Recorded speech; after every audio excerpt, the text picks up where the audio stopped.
boy. Nice work. Nope. Place. Good. Good. Nope. Place. Good.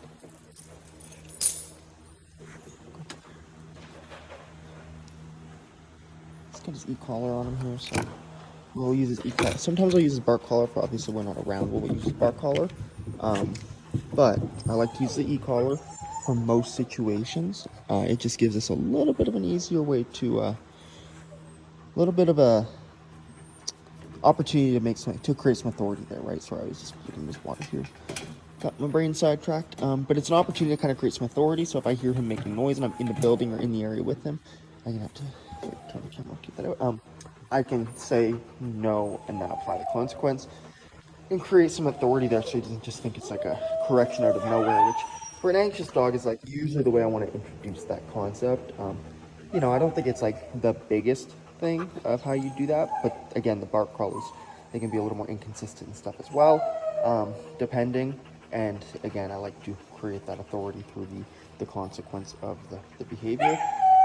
And I can stop it before it's like barking at sometimes, you know, like a bark collar might only pick up the barking, whereas I might want to correct when he starts getting worked up and whining a lot, which is something he does. So lots of advantages and some disadvantages to both. So good.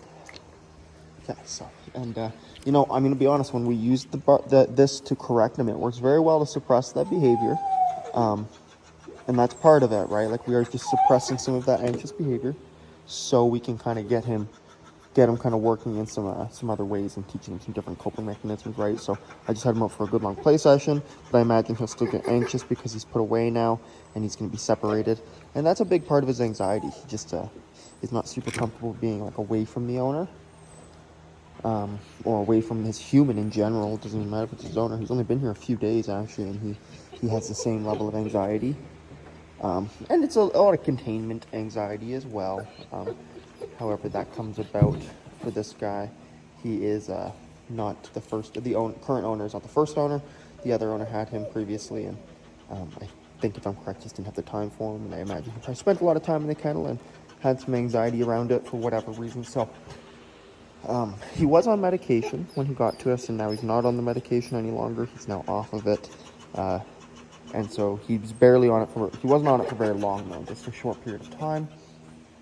And we have him for 5 weeks, so that should be enough time to get to this. So I'm going to correct this once he starts getting anxious and getting worked up. I'm going to say bone no, and I'm going to correct it with the e-collar at a relatively high level to stop that. We'll probably like a 75. Bone no, and it's kind of one of those things where he's going to vocalize with that. He's going to whine back. He may even whine for a moment afterwards. Again, bark collars sometimes can be a little bit. Certain bark collars can overcorrect sometimes with that, right? Whether it's overcorrect at the level or overcorrect when the dog does that little bit of a whine back, it may correct a second time, creating a bit of a bad cycle.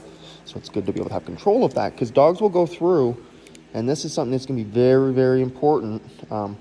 Dogs will go through a little bit of, like, you know, we would almost call it an extinction burst, right? So when let's say he's getting really frantic in the crate, and I say no and correct it on an e-collar, that correction may lead him to get more frantic for a moment, right? And sometimes we may need to punish that extinction burst. Sometimes we may just need to let it die out, wait till the behavior comes back, and add another correction to show him the extinction burst doesn't really work, depending on what that behavior looks like.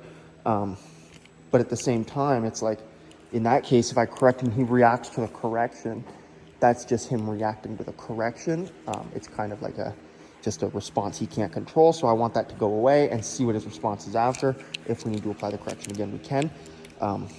The extinction burst kind of thing comes more into play when we're talking about, like, let's say his owner, Bo's owner, has used punishment before. This is his e-collar. He's used it before and has found that it just amps him up even more.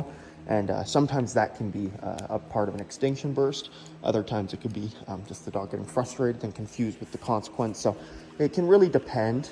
But it's so important, again, like, you know, where, again, I'll just kind of come back over here because you could hear he was getting worked up before, since the correction, relatively calm. So, you know, it's hard when I'm standing here talking, but at the same time, he's doing well with it. So this is kind of what he needs to learn to cope with, right? So it's one part of it is I just had him out for a good play session.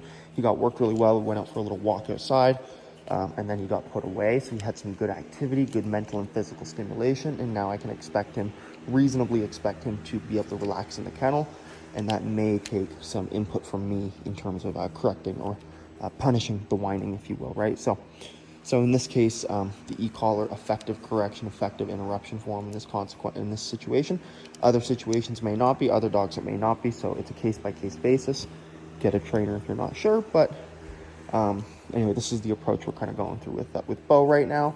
He's been here a few days. His anxiety prior to being here in the kennel, very, very bad. His anxiety getting here in the kennel, very bad, but he's doing much better now with the appropriate consequences and outlets. So hopefully his owner can keep this up, and we'll get into more detail with him when we work with him. So anyway, that's all.